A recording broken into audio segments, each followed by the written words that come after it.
Hey everyone, today we're going to do a review of Izumi Hibachi on Mariner of the Seas. Come with me.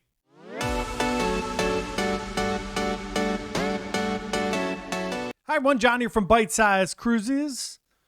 Today we're going to talk about Izumi Hibachi on Mariner of the Seas. Once again, with all of these specialty dining reviews, most of the time these specialty dining restaurants are very similar, but there is little different flavors on each ship depending on what you're on. I was just on Vision of the Seas the other day and I saw the Izumi. It's like up in the Viking Crown Lounge. Super cool.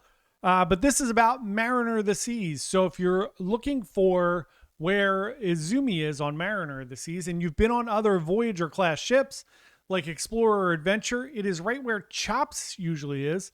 So if you are on the third deck and you walk up the stairs from the theater, so if you come out of the theater and go straight up those steps, Izumi's right here on your right.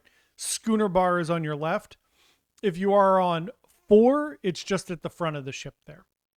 So let's get into it. I had a 5:30 reservation at Izumi Hibachi on day 1, which is kind of our go-to reservation for our first night. If we're on Norwegian, we do the teppanyaki hibachi on there. If we're on Royal, we do Izumi. If we're on MSC, we do their hibachi. So that's our sail away kind of fun thing. I did it early because it was the only one they had available, and we were sailing out earlier. We were sailing out at like 3:30, so I would get to see sail away and then head down to hibachi. So I got down there and there was no one there. Very strange. Since the pandemic, I've seen, just in my passing, I've been on 20 cruises maybe since the pandemic. Specialty dining is way up. Used to be like 4 or 5 couples or families in there at once. Like 2018, 2019, it started like some things would be crowded. You couldn't get into certain things on certain nights, usually like Chops or Cagney's on NCL. But now, since the pandemic, it's been very, very busy. So on this one, nobody's there, which is really weird. There's a few people sitting down for sushi because they have Izumi Sushi and Hibachi in the same place. And there are about 6 hibachi grills in there. Nobody's there. I waited and waited and waited and waited. I even said to them, like, I'll just eat sushi.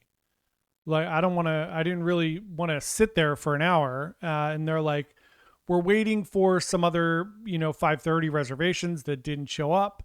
Let's just give them some time. So I did. I wound up waiting till almost 6 because the 6 o'clock reservation started to come in, and there was only one couple for that showed up. So a lot of people didn't show up for their specialty dining on the first night.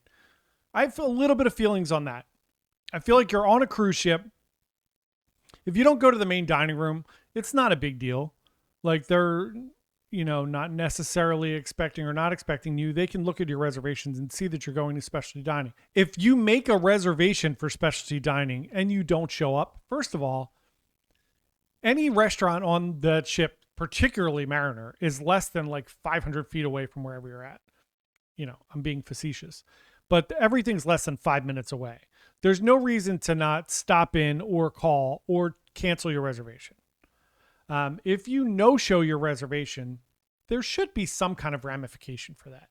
Even if it's like a $10 thing or something, it's just rude. It's just entitlement is what it is, plain and simple. So I wound up waiting until 6 o'clock. It's all good. I had a dinner with a delightful couple. They were really, really nice. I saw them later in the cruise. She actually was sick for a few days, which is unfortunate, but wound up eating at Hibachi. So as you know, on Royal Caribbean, there is a $15 upcharge to eat at Izumi Hibachi. On Norwegian, they've done away with this. It's just part of the dining package. It's odd that Royal is upcharging for something and Norwegian's not. Norwegian's a little more nickel and dimey than Royal, generally speaking. But Royal's getting very Disney-ish in their all of their pricing. So you pay that extra $15 and then you can get whatever you want on the menu, which includes the kind of elevated specials. You have your like typical food on there where you can get either chicken or scallops or steak or shrimp, or you can get like a combo where you get like scallops and steak or steak and shrimp. So I did the combo with steak and shrimp. It was delicious. If you've not been to Hibachi before, here's what you get. You get edamame when you come in. Then you get a little salad. On Norwegian, it's a seaweed salad. And on Royal, it's just a regular salad. On Norwegian, you get soup, miso soup.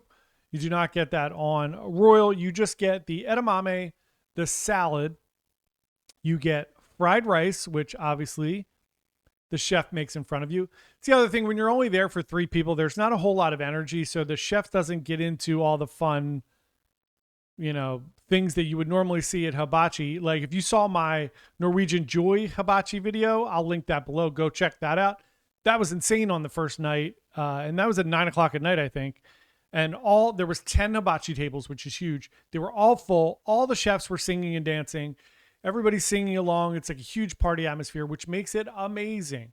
On this one, there was 3 of us in the whole restaurant. So there was not really, he sang like one song. You feel bad because it's like anything else. If there's no one in the audience, it's really hard to get up and be performative if there's no one there. So I felt really bad for him, but he was very nice. Did a good job. You get your fried rice. You then get vegetables, which are cooked on the grill, which is usually like onions, carrots, and some other stuff. On Norwegian, you get squash, carrots, onions, and on Royal, you get like peppers, onions, and carrots. So you get those, and then you get your meal. I got steak medium rare and my shrimp. Everything was delicious. You then get your choice of desserts. There's like a green tea ice cream. There is a cake. And there is mochi. So I got the mochi. They give you 3 different flavors. Generally, they give you chocolate, mango, and strawberry. I don't know. I think it was mango. So you get those 3. They're really good. I love those. It's really fun. If you've never had mochi, it's like ice cream and like rice.